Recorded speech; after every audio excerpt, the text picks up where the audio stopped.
En la primera columna se colocan los resultados de aprendizaje de manera textual, tal como se proponen en el plan curricular y son los que guían las actividades que plantea el profesor para su consecución. En la segunda columna se ubican los contenidos a desarrollar con base en lo descrito en el plan curricular. En esta parte se organizan dichos contenidos para cada una de las semanas de estudio. También es oportuno mencionar que dependiendo de sus capacidades creativas, innovadoras y didácticas, usted puede agregar contenidos que permitan profundizar, ampliar o complementar la formación del estudiante, teniendo siempre presente el o los resultados de aprendizaje de la asignatura. Recuerde que los contenidos pueden organizarse para su estudio hasta la semana sexta o séptima del primer bimestre y hasta la 14ª o 15ª semana del segundo bimestre.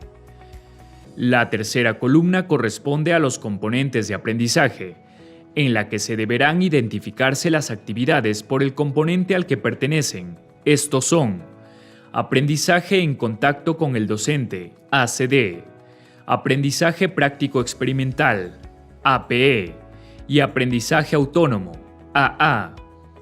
Las actividades que se relacionan con el componente aprendizaje en contacto con el docente, ACD, son aquellas que implican la participación directa del docente, ya sea en tiempo real o diferido. Dentro de este grupo se encuentran las actividades que se realizan a través del chat, videocolaboración, foro. Recuerden incluir el chat de tutoría y consulta, que como docentes debemos realizar todas las semanas. Como actividades del componente aprendizaje práctico experimental APE, se identificarán aquellas que se proponen para el desarrollo de experiencias de aplicación de los aprendizajes, investigación y planteamiento de propuestas, es decir, todo lo que conlleva a que los alumnos demuestren que pueden aplicar la teoría en determinadas situaciones y contextos.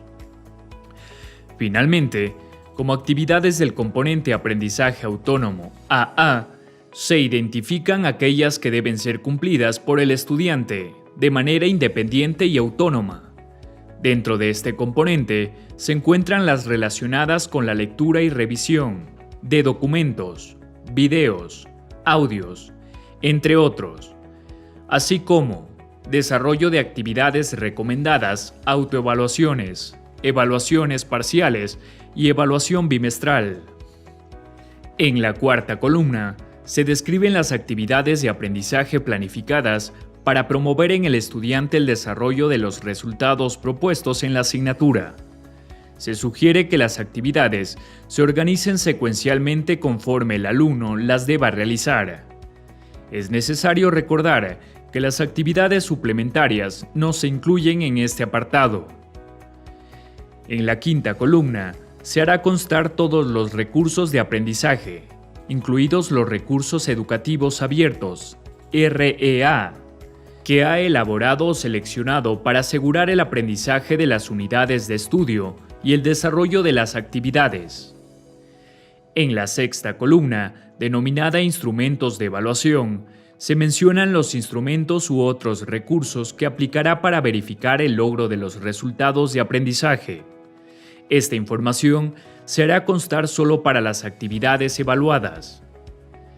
En la séptima columna, Calificación, se incluye la valoración que asigna a cada una de las actividades de aprendizaje, considerando lo establecido en el sistema interno de evaluación de los aprendizajes. Para la octava columna, relacionada a tiempo, horas, se distribuirá el tiempo de duración del bimestre entre las actividades planteadas para cada uno de los componentes de aprendizaje. Contacto con el docente, práctico, experimental y autónomo. La última columna incluye la semana en que se llevará a efecto las actividades que se han planificado. En esta columna no es necesario colocar las fechas.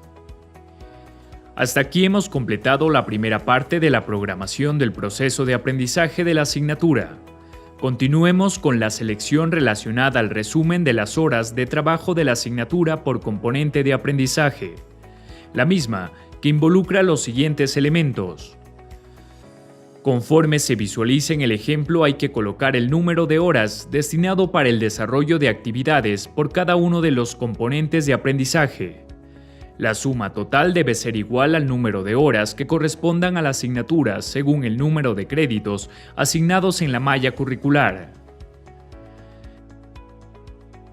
La tercera sección de este apartado se refiere a la descripción de actividades calificadas, en la que se presenta la planificación o descripción detallada de las actividades de aprendizaje que usted como docente propone para el desarrollo de la asignatura y que están orientadas a evaluar los resultados de aprendizaje.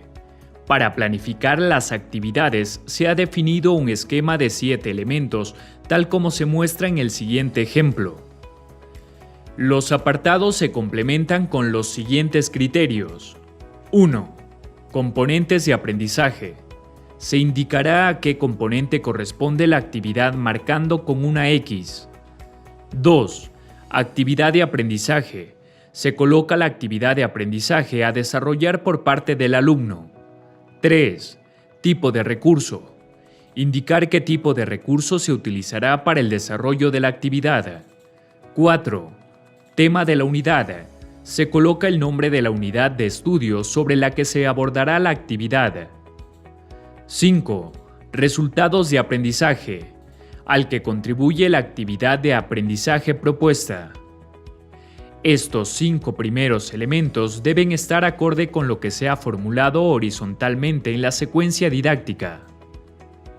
6. Estrategias didácticas. Se incluye las orientaciones académicas que el alumno requiere para desarrollar la actividad. 7. Instrumento de evaluación. Se coloca el instrumento que se aplicará para calificar la actividad de aprendizaje propuesta. Información que debe coincidir con lo determinado en el apartado Evaluación de la asignatura. Es importante considerar que la planificación de actividades que hemos observado debe realizarse para todas las actividades que son evaluadas y le representan una calificación al alumno, incluidas las evaluaciones parciales y la actividad suplementaria.